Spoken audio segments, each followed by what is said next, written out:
Ang mga technical terms under draft architectural layout and details ay mahalaga sa pagbuo ng isang matibay at epektibong pagkatuto ng mga mag-aaral. Bukod dito, nagbibigay din ito ng isang effective na paraan ng communication sa pagitan ng mga architects, engineers, at mga contractors. Ginagamit din itong paraan upang maiwasan ang mga problema sa construction at pagplaplano. Blueprint is a reproduced drawing of architectural plans and layout. Ito ay isang uri ng technical drawing o plano na karaniwang ginagamit sa architecture, engineering at construction. Ito ay karaniwang ginagawa sa isang malaking papel upang mas maipakita ang mga detalye ng design ng isang gusali o structure tulad ng measurements, materials na gagamitin sa construction, at methods of construction.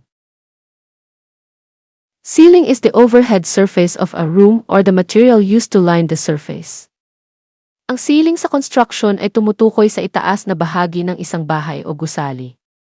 Ito ay ang ibabaw na bahagi na makikita mo kapag tumingin ka sa itaas na bahagi ng isang bahay.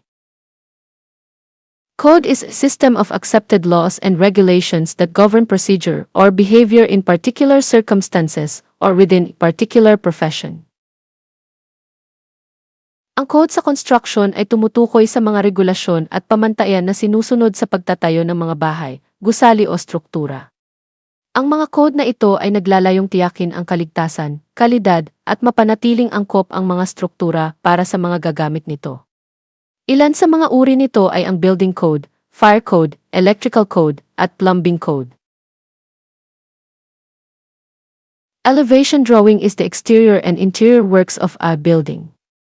It is a perpendicular or upright projection from the floor plan to show vertical architectural or design details.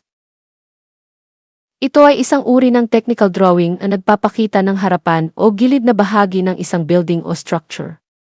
Ito ay isang two-dimensional representation na nagpapakita ng mga architectural details tulad ng pintuan, bintana, external na bahagi ng bubong, mga materials na gagamitin kagaya ng cladding at vertical dimensions ng building o structure. Floor plan is an orthographic projection of the floor of a building or a house.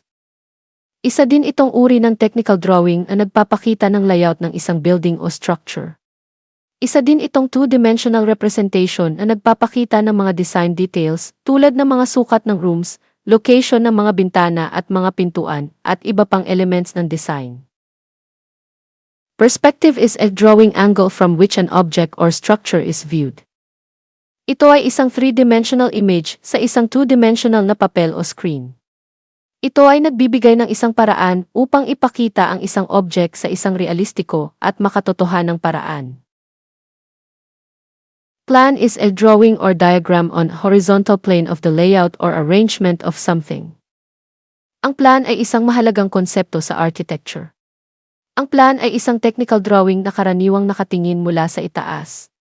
Kaiba ito sa elevation dahil ang elevation ay karaniwang nakatingin mula sa gilid na nagpapakita ng harapan o gilid na bahagi.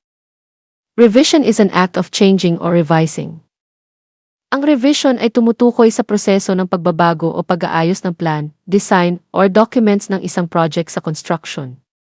Ito ay karaniwang ginagawa upang tugunan ang mga pagbabago sa design, mga problema sa construction, at mga pagbabago base sa pangangailangan ng client.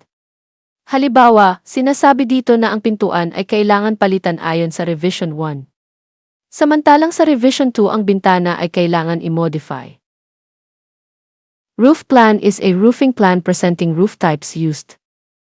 Ang roof plan ay isang detalyadong drawing na nagpapakita ng layout, design at mga details ng bubong kagaya ng mga sukat at mga materyales na gagamitin sa construction. Scaling refers to enlarging or reducing the drawing using architect scale. Ang scaling ay tumutukoy sa paggamit ng ratio sa pagdraw-drawing. Pinalalaki nito ang isang drawing gamit ang scale na mayroong iba't ibang ratio mula sa aktwal na sukat ng isang bagay o struktura. Sections are drawings of an object as though they were cut in order to expose the interior construction. Ito ay nagpapakita ng isang bahagi ng building o structure na nahati sa gitna upang makita ang mga detalye sa loob. Ito ay ginagamit upang ipakita ang mga details ng construction, architecture at iba pang aspeto ng project sa loob. Site is an area of land available for construction or the lot on which building is constructed. Ang site ay tumutukoy sa lugar o lokasyon kung saan isinasagawa ang construction.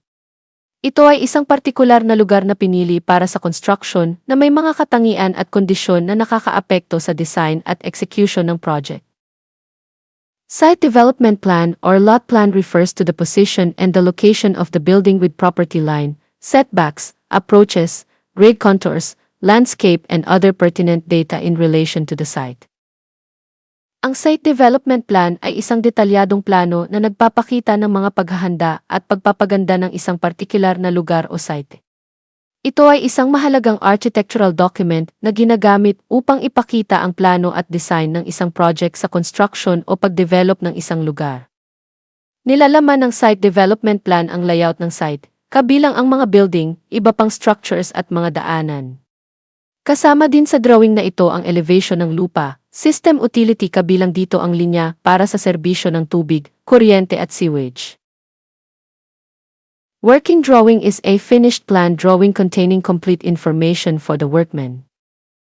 Ito ay isang mahalagang dokumento na ginagamit ng mga architect, engineers at contractors upang maisagawa ng maayos ang isang project.